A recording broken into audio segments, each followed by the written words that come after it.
and welcome to Conspiracy Boulder. You're not a boulder, you're a rock!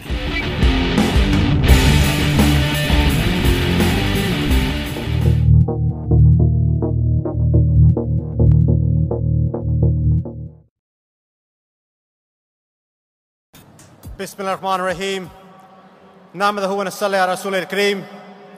Brothers, sisters, respected elders, Assalamu alaikum wa rahmatullahi wa barakatuhu.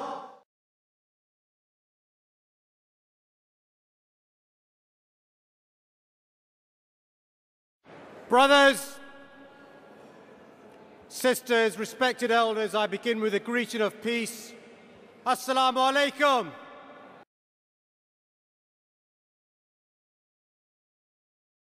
UK is the only country in the world to have an exclusion order on Minister Farrakhan.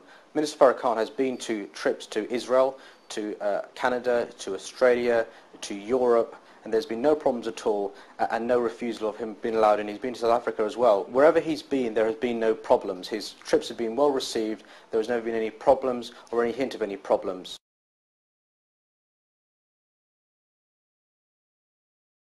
In your time, Sadiq Khan, you have been associated with a number of extremists and terrorist sympathisers, haven't you?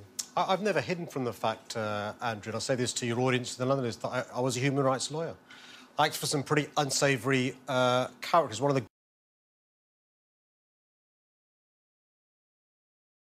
Right, but Sadiq Khan, it wasn't just your job as a lawyer for liberty that brought you into touch with unsavoury characters. Lawyers often have to do that.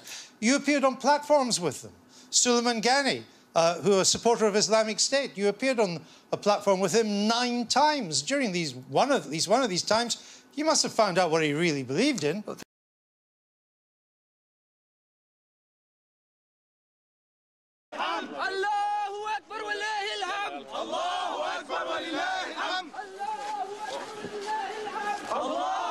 There is no evidence at all against the 3 British men. The only evidence against them is these confessions. We now have unequivocal proof that the confessions were obtained under duress and under torture. As there is no evidence against the men need to be released straight away and sent back home to the families.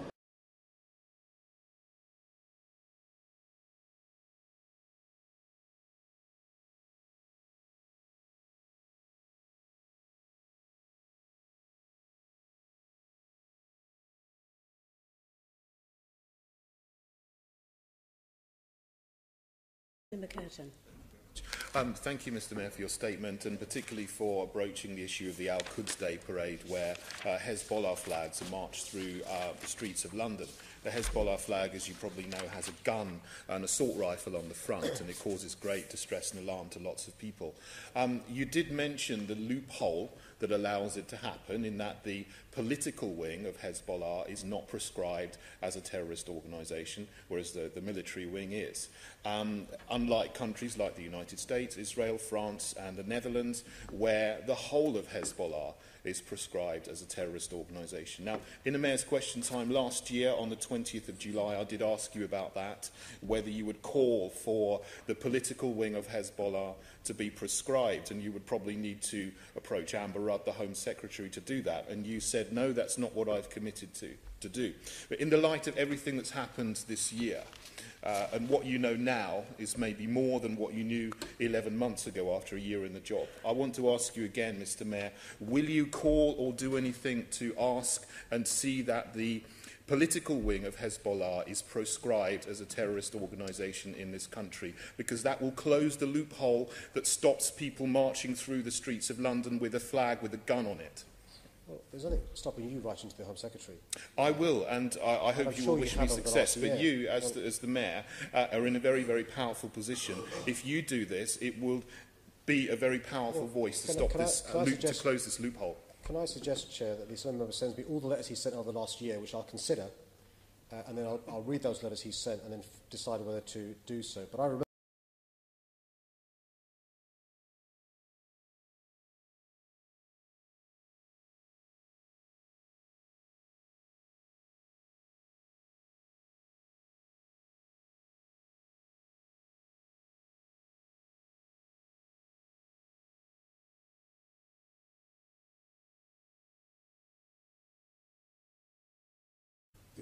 there was a reply about 2 questions ago, which would have been fine if you just said, yes, I'll do that. But you seem to be avoiding saying, yes, I'll do that. So let's try and readdress it. Will you write to the Home Secretary and say that we need to clarify what is a banned and not banned organisation in order to assist policing such demonstrations in the future? Will you do that? I'm really happy to read all the correspondence you've sent to the Home Secretary. Will you and then do decide that, what to do. Mr. Mayor? Will you do that? Don't ask me what I'm doing. I'm asking what you're doing. Will you do that? I'm really happy to read all the letters you've sent to the Home Secretary and consider whether there's evidence to make the submissions you want me to make. Will you, Mr. Mayor, look after the interests of the Jewish population of London and write to the Home Secretary to ask for the clarification of the rules on what is a banned organisation? I've been in close contact with the Met Police Commissioner, and one of the best ways to protect vulnerable Jewish Londoners is to get more resources for the police service. That's what I intend to do. And if you want to join me in that, it makes my life a lot easier. I will join you when you start doing your job, Mr. Mayor. Thank you very much for those answers. I'm sure Londoners will be fascinated with your lack of willingness to address this problem. Well, can I congratulate you on that pre-written rant from you. It's appreciated. Okay, if you want to check, I'll show you. You show me your briefing. I'll show you mine. All right? Okay. We'll have a deal on that. Okay. Calm down. Just calm down. No. Mayor, that's my job. Okay. We'll move on. Thank you, yes. Assembly Member. That's a useless answer that I've ever seen in this assembly. So did you say something? We will move on. The next. No, we're moving on.